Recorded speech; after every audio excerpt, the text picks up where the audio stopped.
ఇది సువార్తను గురించినటువంటి మాట.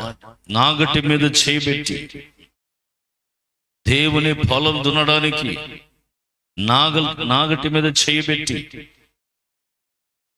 నాగలి పిడిటుంటది, ఎడ్లు ముందుకుంటాయి, దాని మీద చేయబెడితే ముందుకు చూడాలి, సాలు చూసుకోవాలి. ముందు వెనక తట్టు పెట్టుకొని వెనక తట్టు చూస్తున్నాడంటే అర్థం ఏంటి? ఇక్కడ సాలు తగ్గిపోతుంది అని అర్థం. వెనక చూస్తే ముందర సాలు పక్కకు పోతుంది. ఇక సాలు సాంప్రదాయం ఉండదు ఇంకా.